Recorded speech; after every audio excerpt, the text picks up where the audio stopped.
धन्यवाद पिता परमेश्वर, मैं आपको धन्यवाद देता हूँ इस समय के लिए जो आपने ठहराया है।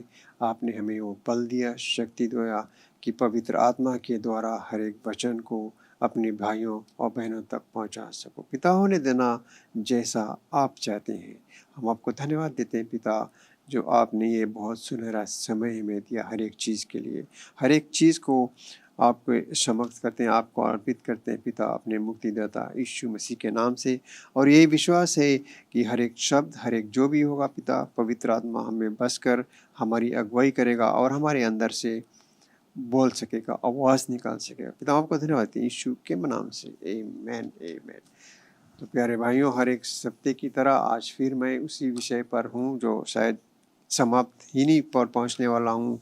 पवित्र आत्मा के विषय में ये बहुत लंबा, बहुत ज़्यादा समय हमने इस पर निकाला है कि इसके विषय में हम बातें कर सकें, क्योंकि हमने भी महसूस किया और जानते हैं कि जब हमें पवित्र आत्मा बसता है और जब पवित्र आत्मा के द्वारा जब हम बातें कर सकते हैं हर एक चीज़ को, उसके जैसे पौलुस ने कहा कि पिछले हफ्ते मैंने कहा कि पौलुस ने क्यों परमेश्वर को धन्यवाद देना उचित समझा हर एक जगह, हर एक समय, क्योंकि परमेश्वर नहीं है हमें शक्ति वो बल देता है, सामर्थ देता है कि हम पवित्र आत्मा में अन्य नए भाषा में बातें कर सकते हैं। सिर्फ उतना ही नहीं, लेकिन हमें ये जानना है एक विश्वासी के लिए कि हर एक चीज़ जो जो बनाया गया है वो परमेश्वर ही के द्वारा उत्पन्न हुआ है।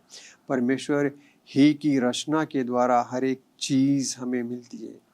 तो हमें परमेश्वर को धन्यवाद देना हर एक जगह, हर एक समय बहुत बहुत बहुत ही ज़रूरी है। तो इस विषय में आगे बढ़ने से पहले हम और कुछ कहेंगे कि जैसे अगर हम देखें कि पवित्र शास्त्र का जो वचन है वो क्या कहता है, तो इसके हम से पढ़ते हैं 1 कोरिन्थियंस 14 में, जो कुछ इस प्रकार पौलुस ने लिखा है। इसलिए जीभें एक चिन्ह है, विश्वास करने वालों के लिए नहीं बल्कि उन लोगों के लिए जो विश्वास नहीं करते। लेकिन भविष्यवाणी उन लोगों के लिए नहीं है जो विश्वास नहीं करते, बल्कि उन लोगों के लिए जो विश्वास करते हैं। इसे अगर हम अच्छी तरह से देखें तो इसमें क्या कहता है, पौलुस ने कहा कि जीवे जो हैं ये चिन्ह के लिए हैं और विश्वास करने वालों के लिए नहीं, क्योंकि हम जानते हैं हम विश्वास करते हैं तो पवित्र आत्मा हमारे अंदर है। हम जो कुछ कहेंगे पवित्र आत्मा के द्वारा वो हमारी अगुवाई करेगा और हमें शक्ति और बल देगा, क्योंकि हमारे अंदर वो शक्ति, वो सामर्थ्य हमारे पिता ने हमें दिया है। लेकिन ये भी जानना है कि हम क्या कहते हैं और क्या हम उस पर विश्वास करते हैं या नहीं करते। इसलिए 14:23 में अगर पढ़ेंगे कि इसलिए यदि सारा कलीसिया एक ही स्थान पर इकट्ठा हो जाए,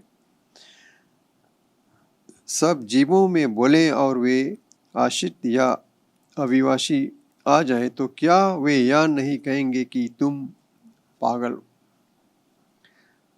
ये शायद जो अविश्वासी हों, जो विश्वास नहीं करते और शायद ये नहीं जानते कि पवित्र आत्मा क्या चीज़ है। अगर हम ये विश्वासी भी कह सकते हैं, अगर एक नए विश्वासी अगर हम कहीं जाए तो कहेंगे कि ये शायद पागल हो गया है जो इसी तरह से इसी बातें करता है, क्योंकि कुछ समझ ही नहीं आता है, सिर्फ कहता जाता है, चिल्लाता जाता है कि क्या कहता है क्या नहीं। ये तो पागल लोग करते हैं। लेकिन एक विश्वासी को जानना है कि इसका सही रूप जो है, सही मतलब है अन्य भाषाओं में बातें करने का, उसका स्थान हमारे अंदर कहाँ है। अगर हम ये जान जाए कि पवित्र आत्मा हमारे अंदर कहाँ है, तो क्या कोई कहे या ना कहे हमें उसका कोई अंतर नहीं, या हमें उससे कुछ भी लेना देना नहीं। लेकिन हम जानते हैं कि जो हम कहते हैं करते हैं पवित्र आत्मा की अगुवाई के द्वारा करते हैं, और हर एक चीज़ आसानी रूप से हम कर सकते हैं। और इससे अगर हम आगे देखें तो पौलुस ने स्पष्ट रूप से इसमें कहा है कि पूरे जो चेच है एक ही स्थान पर आकर एक ही समय में सभी के लिए जीवों में बोलना अच्छा नहीं था। अगर पौलुस ने ऐसा कहा है, पौलुस जो लिखता है इसके विषय में कहना पड़ता है कि, तो इसका मतलब है कि जो कोरिन्थियंस विश्वासियों ने अपना अधिकांश समय चर्च में एक ही समय में जीवों में बोलने में बिताया होगा। अगर ऐसा हो रहा होता तो कोई ऐसा व्यक्ति जो आध्यात्मिक बातों में आश्चर्यचकित होता चर्च में आता तो वह सोच सकता कि वे विश्वासी अपना दिमाग खो चुके हैं या किस तरह से। लेकिन वो कुछ इस प्रकार कहता है कि जब हम विश्वास करते हैं और उस पर चलते हैं तो हमें किसी से भी क्या लेना देना, क्योंकि हम जानते हैं कि पवित्र आत्मा हमारे अंदर है, हम हर एक जगह उसके साथ चल सकते हैं। तो पौलुस इन कुरिन्थियों को यह नहीं बता रहा था कि अन्य भाषाओं में बोलना गलत है, ऐसा नहीं है। ना ही वह उन्हें अन्य भाषाओं में बोलने से मना कर रहा था। उसने नहीं कहा तुम्हारे पास गलत जीव है, ऐसा उसने कहीं नहीं कहा, बिल्कुल नहीं।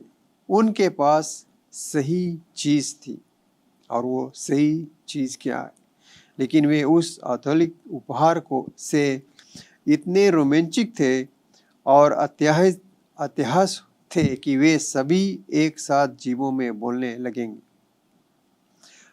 पौलुस केवल इन विश्वासियों को बता रहा था कि चर्च की सेवा में सब कुछ उन लोगों का निर्भर करने या निर्माण करने के लिए किया जाना चाहिए जो सुनते हैं या उसके विषय में जानते हैं।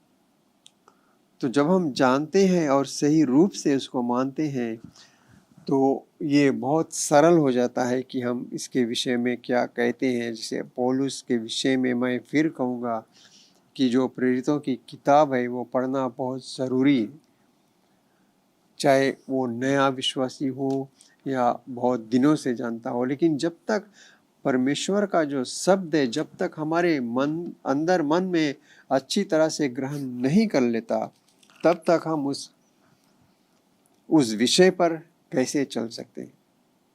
तो एक बार फिर मैं यही कहूँगा अपने प्रिय भाइयों और बहनों से, विश्वासी भाइयों और बहनों से, कि हर एक चीज़, हर एक परमेश्वर का जो शब्द है, हम जब तक उसे अपने मन में अपने अंदर ग्रहण नहीं कर लेंगे अच्छी तरह से, शायद हमें उस पर चलना शायद कुछ कठिन सा लगे।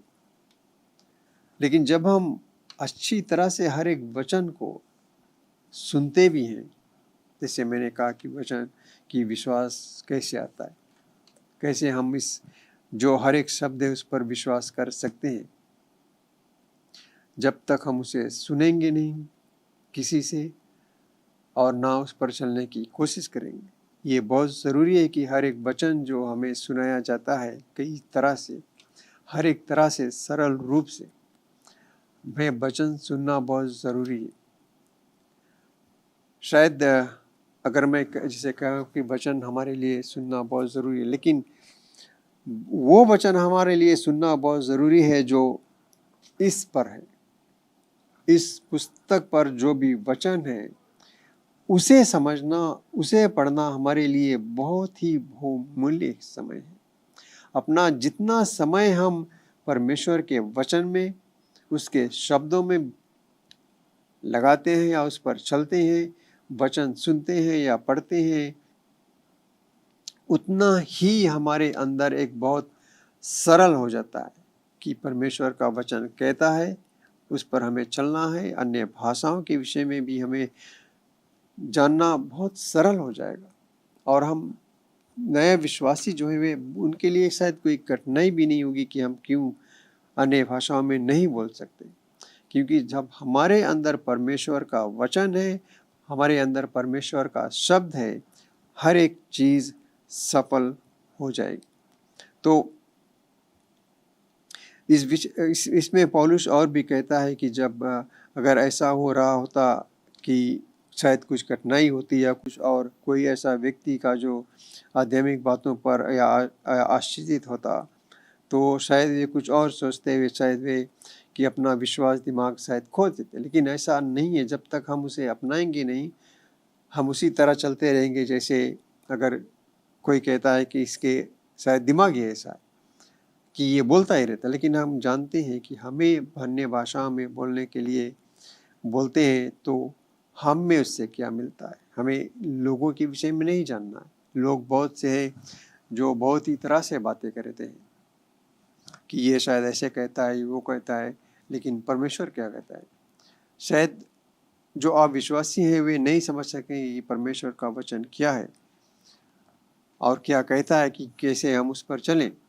लेकिन जब हम उसको सुनते हैं, वचन को सुनते हैं कई जगह, और आज इस समय तो अगर हम रास्ते पर भी चलते हैं या सफ़र करते हैं, हम वचन हमारे साथ है, हमारे अंदर परमेश्वर का वचन है।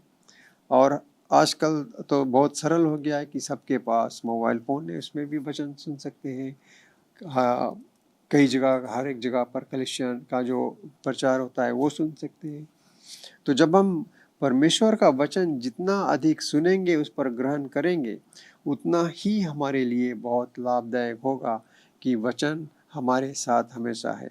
और जब हम वचन को अपनाते हैं, उसे पकड़ कर रखते हैं, तो हमारे पास शायद किसी भी तरह की कठिनाई या कुछ भी हो, हमें छू नहीं सकती।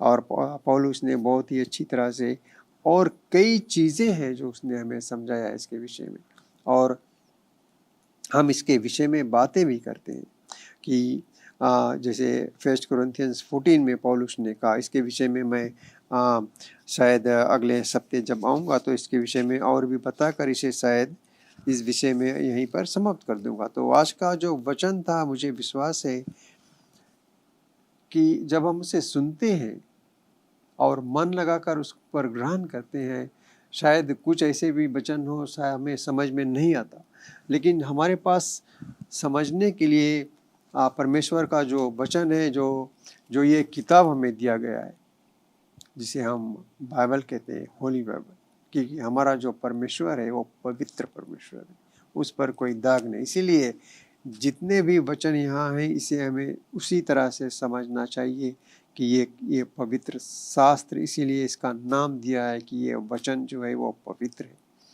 तो पवित्र वचन के द्वारा अगर हम चलते हैं तो हम पवित्र आत्मा में भी रह सकते हैं, और जब हम पवित्र आत्मा में हैं तो हमारे लिए हर एक चीज़ सरल है।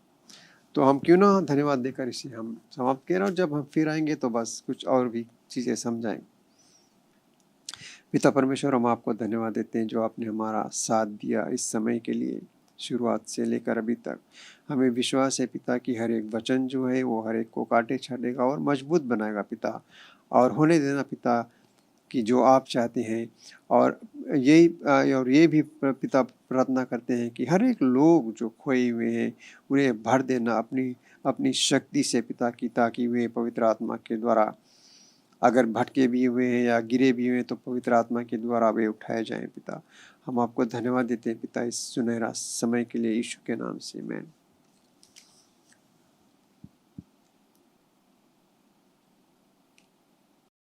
एक बार फिर आपको हम धन्यवाद देते हैं हमारे साथ जुड़ने के लिए। लेकिन सबसे अच्छा उपहार और आशीष जो परमेश्वर देता है वो है अनंत जीवन। वो अनंत जीवन और पाप क्षमा यीशु पर विश्वास करने से ही आता है। तो अगर आप यीशु पर विश्वास करना चाहते हो, पूरे हृदय और दिल से उसको अपना आत्मा देना चाहते हो और आज से उसके पीछे होना चाहते हो, बपतिस्मा लेना चाहते हो, कलीसिया को ज्वाइन करना चाहते हो या उसमें शामिल होना चाहते हो, वो शुरू होता है आज और अभी जब आप इस प्रार्थना को हमारे साथ करोगे। तो हमारे साथ प्रार्थना कीजिए, मन से विश्वास कीजिए और कहिए, दयावान पिता, मैं विश्वास करता हूं तेरे पुत्र यीशु पर। यीशु, तू मेरा प्रभु है। तू मुझे आज मेरे पापों से मुझे क्षमा दिला, मेरे दिल में आ, अपने आत्मा से भर। मैं विश्वास करता हूं कि तू स्वर्ग से आया, मेरे पाप के लिए मरा और तीसरे दिन जी उठा, फिर से आने वाला है। मुझे मदद कर, आत्मा से भर, विश्वास में चला, यीशु के नाम से, आमीन। अगर आपने वो प्रार्थना किया है, मेरा पूरा विश्वास है आप अगर दिल से किया है, आपके सारे पाप क्षमा हुए, आप एक नए जीवन, नए सृष्टि बने हो, तो मैं चाहता हूँ अगर आप हमें संपर्क करोगे, हम लोग आपको मदद करना चाहते हैं ये विश्वास के कदम में या विश्वास के जीवन में चलने के लिए। और आपको हम उत्तेजित करते हैं, कलीसिया ढूंढिए, बाइबल को पाइए, बाइबल पढ़िए और अपने विश्वास में मजबूत बनिए और अपना जीवन यीशु के लिए जिए। धन्यवाद एक बार फिर आप हमारे साथ होने के लिए। परमेश्वर आपको बहुतायत से आशीष दे और ये हमेशा याद रखना कि यीशु मसीह ही प्रभु है। Learn more from God's Word and send us your prayer requests by visiting our website www.jclm.org, or you can like our Facebook page, Jesus Christ is Lord Ministries, to keep up with the now word of the Lord for the season. Follow us on Instagram, JCLMPG. Better still, subscribe to our YouTube channel, JCLMPG, to receive the latest teaching of God from the ministry.